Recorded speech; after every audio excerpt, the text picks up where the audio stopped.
Olá pessoal, vamos lá para a nossa aula de ciências. Vamos falar sobre a reprodução dos vegetais. Vamos lá.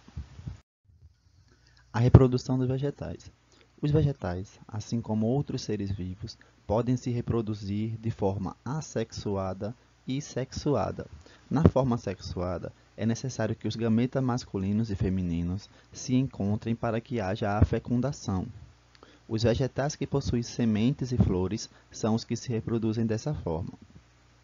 A reprodução com fecundação. O órgão responsável pela reprodução dos vegetais é na maioria das plantas, a flor. Grande parte delas possui o androceu e o gineceu. O androceu é o órgão masculino, responsável pela produção do pólen, estrutura onde localiza-se as células reprodutoras masculinas, certo? O gineceu é o órgão feminino, formado pelo ovário onde ficam os óvulos, células reprodutoras femininas. Então a gente vê aí, ó, na plantinha tem um óvulo, tá vendo ali? Tem uns grãos de pólen, tá vendo? Então vamos lá. Geralmente em uma mesma flor podemos encontrar os órgãos de reprodução masculino e feminino. Então a gente já sabe, né? A flor pode ter o órgão reprodutor masculino e feminino ao mesmo tempo. Essas flores são chamadas de hermafroditas. Porém, existem flores que possuem apenas um dos órgãos de reprodução. Nesse caso, existem flores masculinas e as femininas, onde se formam frutos com sementes, certo? Observando atentamente as partes de uma flor, percebemos a importância de cada uma delas no processo de reprodução. Então vamos dar uma olhadinha aqui, ó. A flor tem o que aqui? Tem um gineceu, né, ó, certo? O órgão masculino dela, certo? Tem o androceu, aqui, ó, o órgão feminino. Tem o ovário, a pétala e a sépala, certo?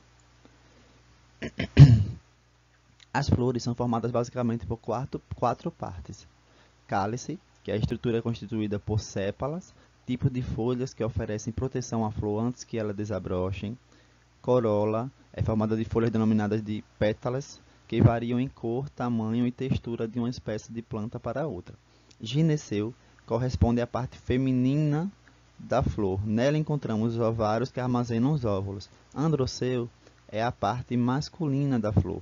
Possui filamentos onde encontramos os pólens, grãos microscópicos. Polinização. De forma semelhante ao que acontece com animais, é preciso que as células reprodutoras masculinas do androceu, grãos de pólen, encontrem as células reprodutoras femininas do gineceu, óvulos. Para ocorrer a fecundação, a polinização acontece quando a flor está madura e o pólen é levado do androceu para o gineceu.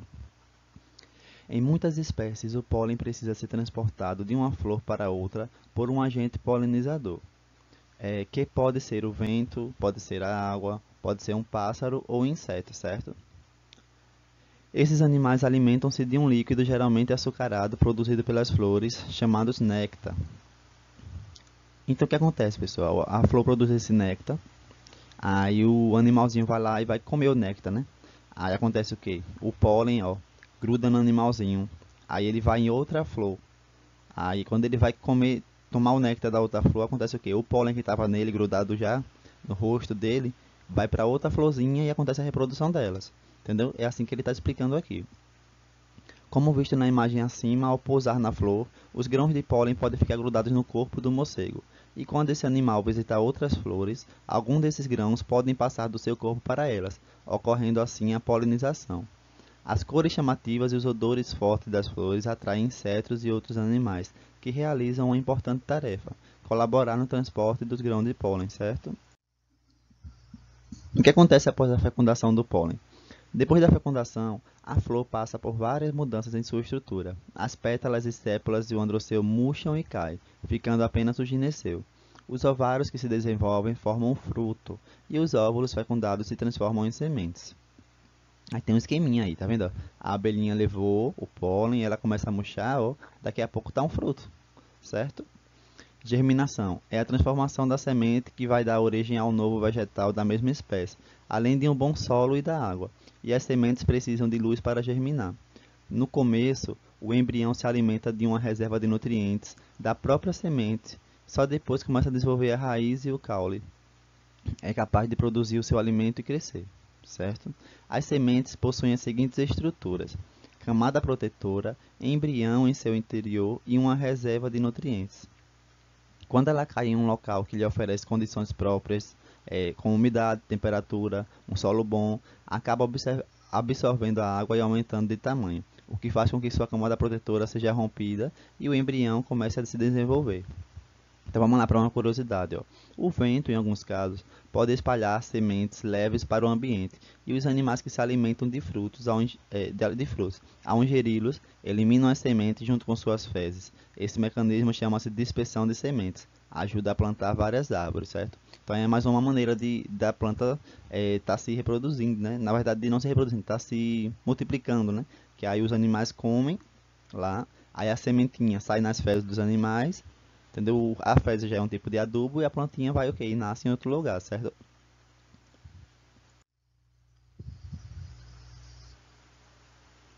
A reprodução sem fecundação. As plantas também possuem formas de reprodução sem fecundação. Ou seja, elas têm a capacidade de se reproduzir sem a participação de flores ou sementes. Observe alguns exemplos. Há vegetais que conseguem se desenvolver a partir de suas folhas, do seu caule ou de suas raízes. É o que acontece com a roseira. Olha lá, na roseira acontece o quê? A roseira tem as flores, tem os galhozinhos e tem as mudinhas, né? A gente pega uma mudinha da roseira e corta. Quando a gente corta, a gente planta em outro vasinho, ou então planta no chão. Aí ela vai o quê? Ela vai crescer novamente uma nova roseira, certo? Alguns caules, quando separados da planta-mãe, são capazes de enraizar-se no solo e dar origem a uma nova planta, como a batata, por exemplo. É por isso que às vezes surgem pequenos brotos nas batatas que vão ficando envelhecidas. Há outras plantas, como musgos e samambaias avencas, que não têm flores, frutos ou sementes. Elas se reproduzem através de estruturas chamadas de esporos. Observe. Então é através desses porozinhos aqui, ó, que chamam de esporos, que ela se reproduz. Está vendo aqui? Esses pontinhos aqui. Ao cair em solo adequado, os esporos podem germinar e originar outras plantas da mesma espécie. Então, pessoal, eu quero que você responda para mim agora a página 49 e 50 do livro, certo? O tio agradece. Qualquer dúvida sobre o assunto é só mandar para mim que eu tiro, viu? Tá bom? Até a próxima aula.